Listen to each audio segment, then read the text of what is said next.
اور اس کے علاوہ بھی جو کراچی میں بائی الیکشن اور اس کے بعد جو ملاکنڈ میں ہوا، سب میں ریجیکٹ ہوئے یہ. اور جو کل ورڈکٹ ہے، جو بھی اس ملک میں قوتیں ہیں جو اس ملک کا سوچ رہی ہیں، یہ لوگ تو ملک کا نہیں سوچ رہے، کیونکہ ان کے پاس ان کا تو سٹیک، میں ریپیٹ کرتا ہوں، جن لوگوں کے اربوں ڈالر ملک سے باہر پڑے ہوں، ان کو کیا فرق پڑے گا کہ پاکستان نیچے جا رہا ہے، روپیہ نیچے جا رہا ہے، معیشت نیچے جا رہی ہے، مہنگائی بڑھ رہی ہے. ان کا تو ایشو ہی نہیں ہے. ایشو تو پاکستانیوں کا ہے، جو کہ یہاں جن کا جینا مرنا ہے.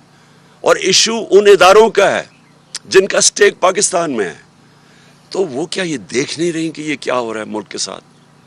کہ یہ ایک لوگ آتے ہیں، اربوں اربوں روپے کی ان کی چوریاں، ان کی کرپشن کیسز. میں 3.5 سال کہتا گیا کہ یہ میرے سے ایک ہی چیز مانگ رہے ہیں، NRO، اور میں نہیں دوں گا ان کو. میں 3.5 سال کہتا گیا. پہلا دن اسمبلی میں انہوں نے جب تقریر نہیں کرنے دی، میں نے کہا کہ یہ مجھے بلیک میل کر رہے ہیں NRO کے لیے. اور مجھے افسوس سے کہنا پڑتا ہے کہ ان کے پہلے جنرل مشرف نے اس ملک کو سب سے زیادہ نقصان پہنچایا ان کو NRO دے کے. 10 سال میں پاکستان، یا ان کے جو 10 سال تھے، 4 گنا زیادہ پاکستان کا قرضہ بڑھا، ملک کو بینکرپٹ چھوڑ کے چلے گئے اور باہر بھاگ گئے. اور پھر جب ملک اٹھ رہا تھا، پھر ان کو اوپر مسلط کر دیے گئے اور پھر NRO دلوایا ان کو. اور ساری قوم تماشا دیکھ رہی ہے کہ یہ یہاں صرف چھوٹا چور پکڑا جاتا ہے، یہ بڑے بڑے ڈاکوؤں کے لیے کوئی اور قانون ہے. ان کو کوئی ہمارا انصاف کا نظام نہیں پکڑ سکتا. یہ جب مشکل پڑے گی باہر بھاگ جائیں گے. اور ایسے باہر بیٹھے ہوئے ہیں بڑے بڑے محلات میں، جس طرح کہ ان کی پتہ نہیں کوئی باہر کون سی بزنسز تھی، سارا پیسہ چوری کر کے باہر لے کے گئے. تو قوم نے ریفرینڈم دے دیا ہے، قوم نے واضح بتا دیا ہے، ان لوگوں کو ریجیکٹ کر چکی ہے قوم. تو لہٰذا میں یہ آج سارے پاکستان کے اداروں کو کہنا چاہتا ہوں کہ جتنی دیر آپ ان کو بیٹھنے دیں گے، جتنی دیر یہ ہمارے اوپر مسلط رہیں گے، ہمارا ملک نیچے جا رہا ہے. ہمیں کہا جی عمران خان نے آئسولیٹ کر دیا پاکستان کو، عمران خان کی فورن پالیسی اتنی بری تھی کہ اب ہم آئسولیٹ ہو گئے ہیں. میں جب امریکہ گیا تھا، جس طرح ڈونلڈ ٹرمپ نے ہمارا استقبال کیا، جس طرح مجھے اس نے رسپیکٹ دی اور میری ڈیلیگیشن کی، سب سے پوچھ لیں. جنرل باجوہ گئے تھے تب، ان سے پوچھیں، کسی سے پوچھیں کہ کبھی کسی پاکستان کے پرائم منسٹر کو اس طرح کی عزت دی ہے. اور جب ٹرمپ نے اس سے میرے جانے سے پہلے جب اس نے پاکستان کی تنقید کی کہ جی اس افغانستان میں ہمارا ڈبل رول تھا، میری ٹویٹ ابھی بھی پڑھ لیں کہ میں نے اس کو کیا جواب دیا. تو اس کو پتا تھا، یعنی اس کو سخت جواب بھی دیا. اس کے باوجود وہ عزت ان کے لوگوں کی کرتے ہیں جو اپنے ملک کی مفادات کی حفاظت کرتے ہیں، نیشنلسٹ ہوتے ہیں، جو اپنی ذات کے لیے نہیں. یہ تو ان کو سب کو پتہ ہے کہ ان کے پیسے باہر چوری کے پڑے ہوئے ہیں، تو ان کی تو کوئی عزت ہی نہیں کرتا. اور جو بائیڈن کے ریمارکس ہیں، مجھے یہ بتائیں کہ انہوں نے پتہ نہیں کروڑوں روپیہ ہمارا ڈالرز میں خرچ کیا، جا کے بڑے بڑے ہوٹلوں میں ٹھہر کے، وہاں جا کے ٹی وی شو کے اوپر منتیں کر رہے ہیں شہباز شریف جی ہمیں پیسے دے دو، ہمیں ضرورت ہے، ہم پیسے اپنے قرضے نہیں واپس کر سکتے. بلاول بھٹو چاروں طرف پھر رہا ہے، وہ کبھی پاکستان کبھی آتا نہیں. سندھ کا برا حال ہے، وہ ساری دنیا کے چکر لگا رہا ہے. تو کیا فائدہ ہوا اس ڈپلومیسی کا کہ جب اس نے پہلے تو ہمیں، یعنی جو ملک ان کو مخالف سمجھتے ہیں، چائنا اور رشیا، اس کے ساتھ پاکستان کو بریکٹ کر دیا. کدھر گئی آپ کی ڈپلومیسی؟ اور پھر جو خطرناک بات اس نے کی ہے، اس نے یہ کہا کہ پاکستان دنیا کی خطرناک جگہ ہے، اور اس کے ساتھ نیوکلیر پروگرام کی بات کر دی. اب یہ ایک پرانا پاکستان کے خلاف پروپیگنڈا چل رہا ہے. یہ 1980 کی دہائی میں یہ اسلامک بوم کا پروپیگنڈا چلتا تھا مغربی اخباروں میں. مجھے یاد ہے کہ یہ پوری ایک جو میں نے 5 مہینے پہلے کہا تھا کہ جب وہ ہمارے سے جو قیمت مانگیں گے ہمیں بیل آؤٹ کرنے کے لیے، وہ صرف ایک چیز رہ جائے گی پاکستان کے پاس کہ ہم ان کو وہ قیمت ادا کریں. اور وہ قیمت ادا کر دی. آج یوکرین کا حال دیکھ لیں. آج یوکرین کہہ رہے ہیں، یوکرین کے لوگ کہہ رہے ہیں کہ اگر ہمارا نیوکلیر پروگرام نہ لیتے تو آج ہمارے اوپر حملہ نہ ہوتا. تو یہ ہمارے نیشنل سیکیورٹی کا ایشو ہے. اور اسی لیے میں ابھی آؤں گا بعد میں کیوں مارچ کرنا چاہتا ہوں, میں کیوں اتنی دیر ڈیلے بھی کرتا گیا کہ شاید یہاں عقل آ جائے کسی کو کہ ان کے ہاتھوں اگر ملک رہا تو یہ ان کو کوئی فرق, پھر سے ان کو کوئی فرق نہیں پڑنے لگا. ان کے ایسٹس باہر پڑے ہوئے ہیں, ان کے سارا ٹبر باہر بیٹھے ہوئے ہیں. فرق اس قوم کو پڑے گا. لیکن اس سے پہلے میں ایک بات کرنا چاہتا ہوں. آج ہماری میٹنگ ہوئی, ہماری سینٹرل لیڈرشپ کی, جو سینئر لیڈرشپ ہے, اور ہم ساروں کو جو اعظم سواتی سے کیا گیا ہے, اس سے پہلے شہباز گل سے کیا گیا, اس کے اوپر میں نے شور, میرے اوپر خیر کنٹیمپٹ کیس بھی لگا, دہشت گردی کا کیس میرے اوپر ہو گیا. اور تب بھی میرا مسئلہ تو کسٹوڈیل ٹارچر کا تھا کہ ایک آدمی کو آپ کس قانون کے تحت آپ اس کو پکڑ کے, یا جو غلطی کی ہو, عدالت میں قانون بنے ہوئے ہیں, آپ جا کے ان کے اوپر ایکشن لیں. کس قانون کے تحت پکڑ کے اس کو مارا, ٹارچر کیا, ننگا کیا. وہ ایک اور جمیل فاروقی, وہ بھی وہ جرنلسٹ ہیں, وہ کہتے ہیں میرے سے یہ کیا گیا. عمران ریاض کو پکڑ کے ایک چھوٹے سے کمرے میں بند کر دیا گیا. تو لیکن جو اعظم سواتی سے کیا, میں آج اپنی قوم کے سامنے یہ چیز اس لیے رکھنا چاہتا ہوں کہ ایک پاکستانی ہوتے ہوئے, اب میں یہ نہیں کہہ رہا کہ میں کسی پارٹی کا ہیڈ ہوں, پاکستانی ہوتے ہوئے یہ مجھے اتنی شرم آئی ہے کہ ہم اپنے لوگوں کو اس طرح ٹریٹ کر سکتے ہیں, کہ ہم ان کو اس طرح ذلیل کر سکتے ہیں. یہ ذرا سنیں آپ, میں ساری جو اعظم سواتی سے کیا ہے. 3 بجے صبح اس کے گھر کے, اچھا ٹویٹ تھی اس کی, بھئی اگر اس کی ٹویٹ تھی اور اس نے جذبات میں آ کے کوئی بات کہہ دی ہے تو اس کے لیے قانون بنے ہوئے ہیں.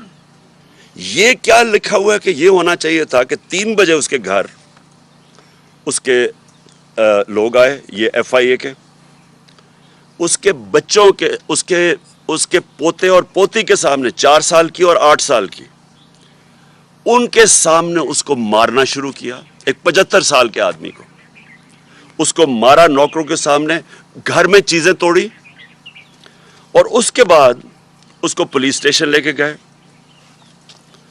پولیس اسٹیشن سے ایجنسیز کے ہاتھ میں پکڑا دیا. یہ کس قانون کے تحت پکڑا ہے؟ یہ کون سا پاکستان کا آئین اجازت دیتا ہے کہ آپ پکڑ کے ان کو, ایک آدمی کو ایجنسیز کے ہاتھ میں پکڑا دیں؟ اور ایجنسیز نے مزید اس کے اوپر تشدد کیا. ادھر جا کے انہوں نے اس کو ننگا کیا, ٹارچر کیا, سیکشلی ٹارچر کیا. اس نے عدالت میں آ کے بتایا کہ اسے کیا کیا.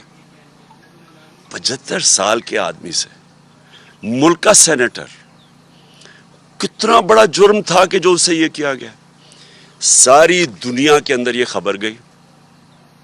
یہ سارے باہر کے واشنگٹن پوسٹ جیسے بڑے بڑے اخباروں میں یہ خبر گئی. اور خبر کیا گئی کہ پاکستان کے سینیٹر کے اوپر تشدد کیا اور اس کو پکڑ کے جیل میں ڈالا. کیوں؟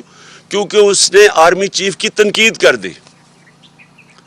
آپ دنیا جمہوریت کے اندر یہ کوئی آرمی چیف کی تنقید کرنے پہ یہ ہوتا ہے؟ کیا یہ سزا ملتی ہے؟ سو دنیا کے اندر یہ شوق ہے, لوگ حیرت میں ہیں کہ یہ کیا ہوا ہے. سارے باہر کے اخباروں, میں نے پوری کٹنگ ہے جو باہر کے اخباروں کے اندر یہ چیزیں پبلش ہوئی ہیں, یہ ساری جگہ یہ خبر پبلش ہوئی ہے. اس سے سب سے بڑی بدنامی پاکستان اور اس کی جمہوریت کی, کہ کسی جمہوریت میں تصور نہیں کوئی کر سکتا.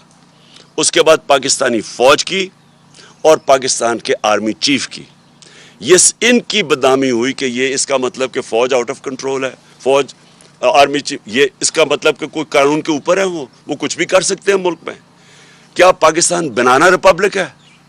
اور کیا ایک آئین ہمیں انسان کو ڈگنیٹی نہیں دیتا؟ کہ آئین ہماری عزت کو پروٹیکٹ نہیں کرتا کہ اس طرح انسان سے کیا جائے؟ اور ہم نے آج فیصلہ کیا کیا؟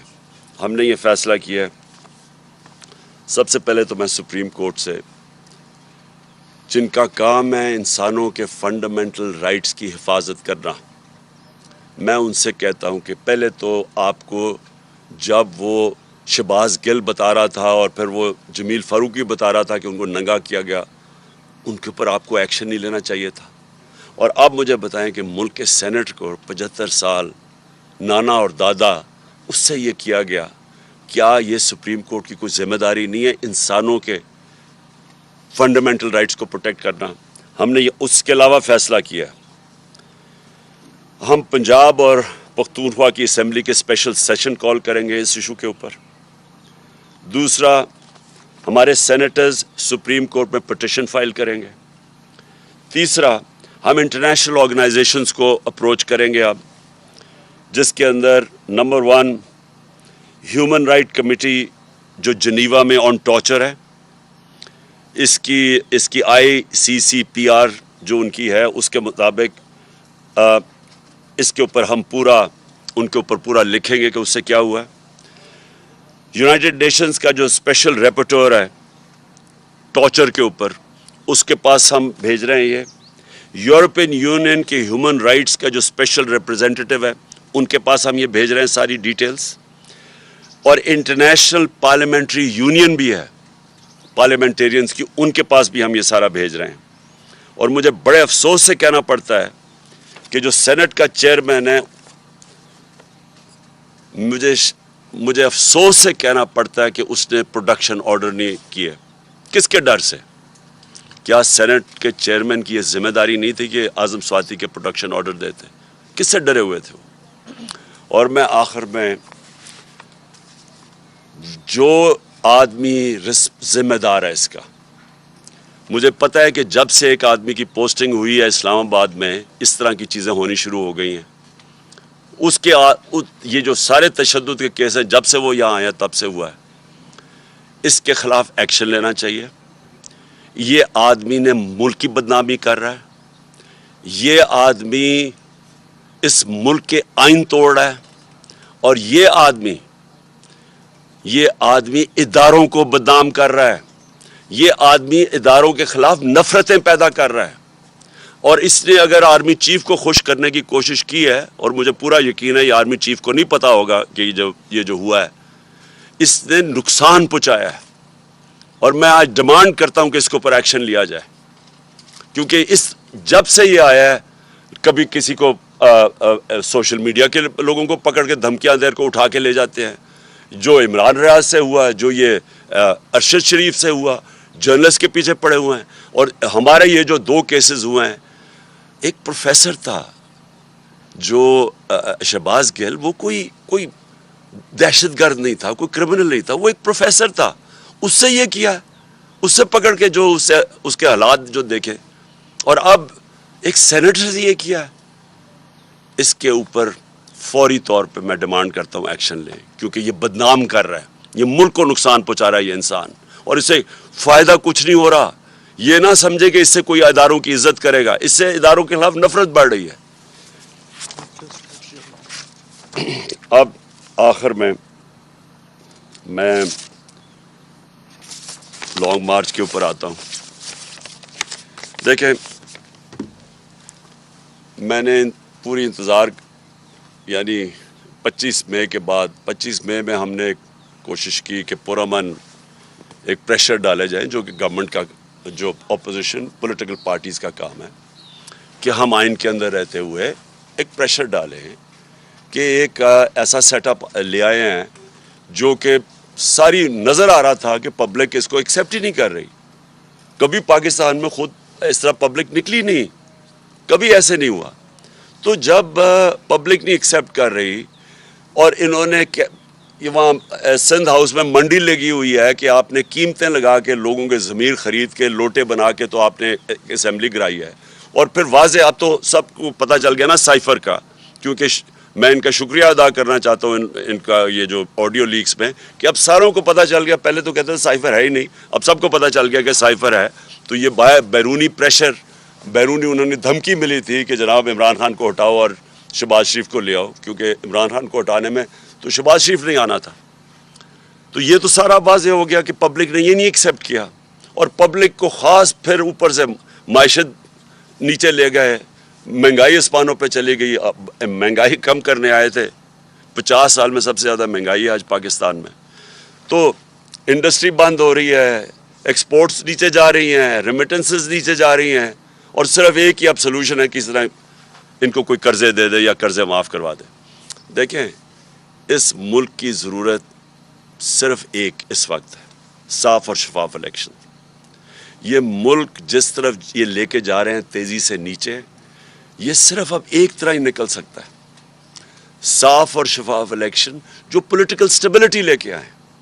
جب تک سیاسی استحکامات نہیں ہوگی, استحکام نہیں آئے گا سیاسی طور پہ, معیشت نہیں ٹھیک ہونے لگی, کیونکہ معیشت تو نیچے جا رہی ہے. وہ دار کو لے کے آئے ہیں جو کہ خود ایک بہت بڑا مجرم ہے, جس نے سٹیٹمنٹ دی ہوئی ہے منی لانڈرنگ کی, کہ میں جو 2000 کے اندر اس نے میجسٹریٹ کے سامنے سٹیٹمنٹ دیا, وہ جو حدیبہ پیپر مل کا کیس تھا, کہ میں شریف خاندان کے لیے منی لانڈرنگ کرتا تھا.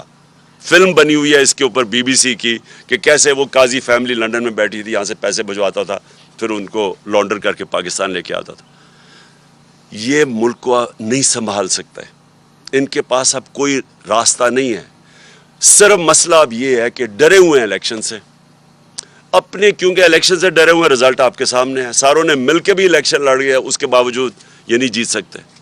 تو کیونکہ الیکشن سے ڈرے ہوئے ہیں, یہ ملک کو تباہی کی طرف دھکیلتے جائیں گے, الیکشن نہیں کروائیں گے. اس لیے اس وقت میں ان کو آج پھر وقت دے رہا ہوں. یہ میری مارچ اکتوبر سے آگے نہیں جانے لگی, یہ اب سے لے کے اکتوبر میں کسی ٹائم اناؤنس کروں گا. میں ان کو ٹائم دے رہا ہوں کہ ابھی بھی آپ کے پاس وقت ہے, ملک کی خاطر اپنے آپ کو بچاتے بچاتے ملک کو تباہ نہ کریں. اور میں ابھی بھی کہتا ہوں کہ یہ ہے ٹائم آپ کے لیے الیکشن اناؤنس کرنے کا. اگر آپ نہیں کریں گے, یہ میں مارچ کروں گا, مارچ کی میری تقریباً تیاری مکمل ہے.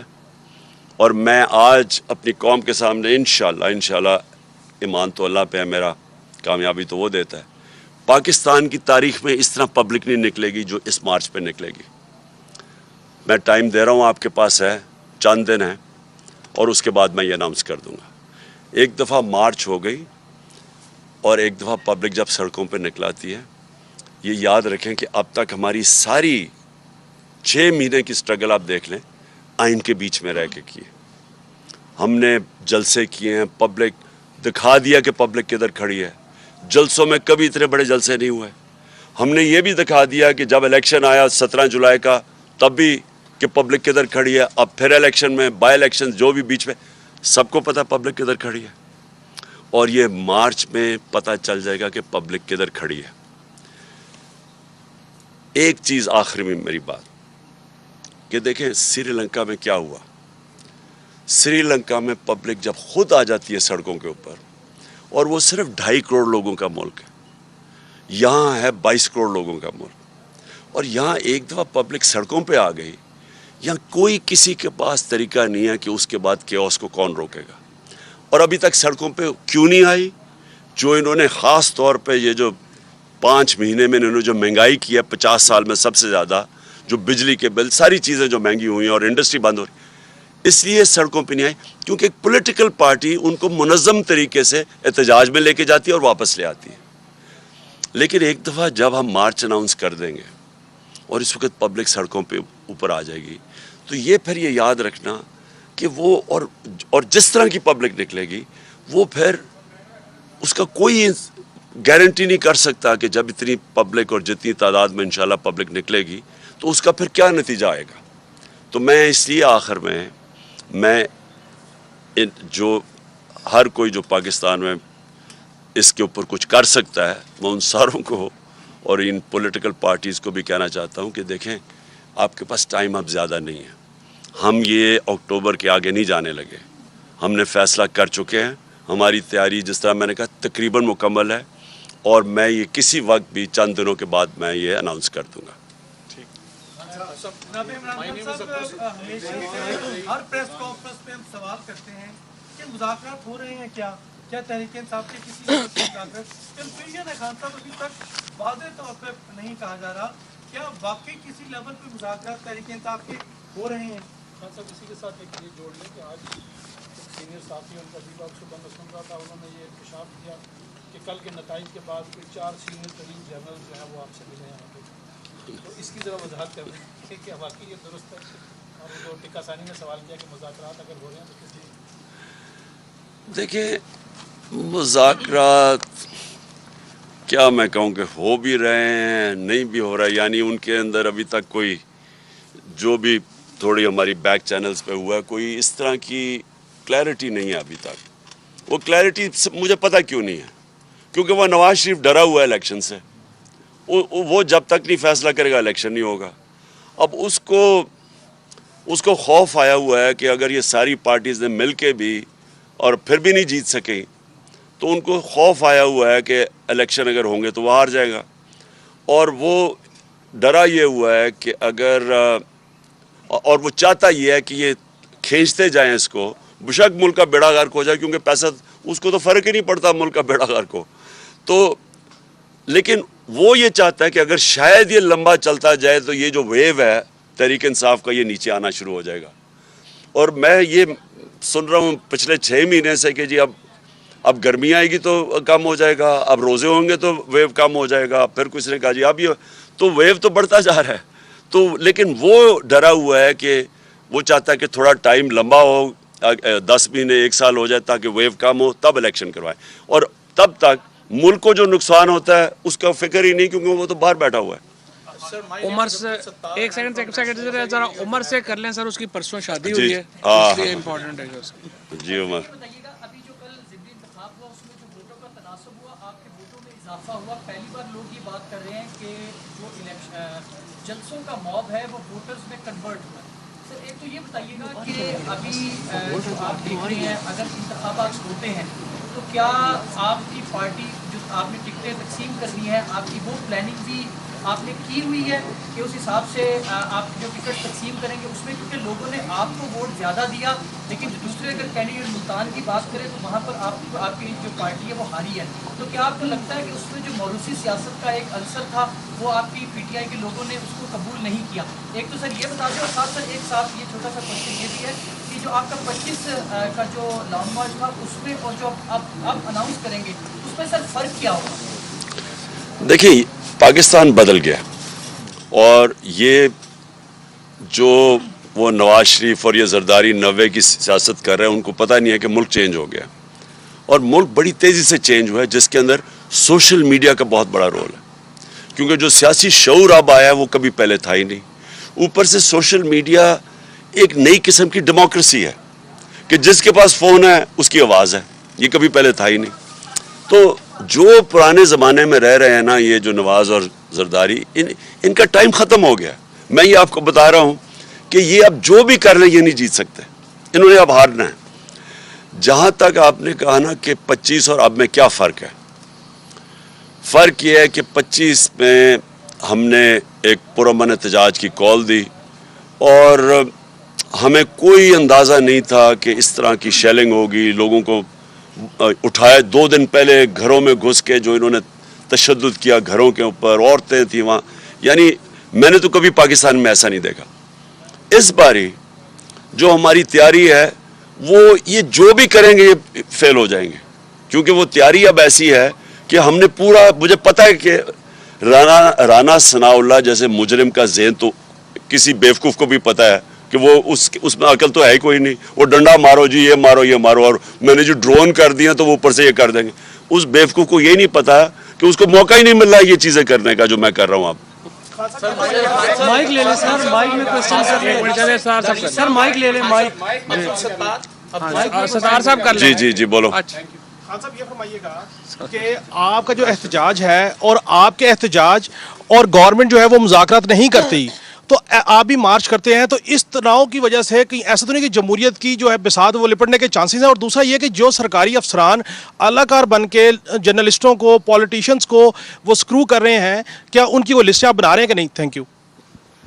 دیکھیں میں آپ کو ایک بات بتاؤں کہ جو اس دور کے اندر یہ 6 مہینے کے اندر جس طرح کی فیشزم ہوئی ہے، جس طرح کا ظلم کیا گیا ہے، جس طرح کی سختی کی گئی ہے، یعنی جس طرح کی جمہوریت کا قتل ہوا ہے، میں آپ کو یقین، حالانکہ مشرف کے دور میں نے کوئی دن جیل میں گزارے تھے، لیکن میں آپ کو یقین دلاؤں کہ مشرف، کیونکہ میں تو اپوزیشن میں تھا،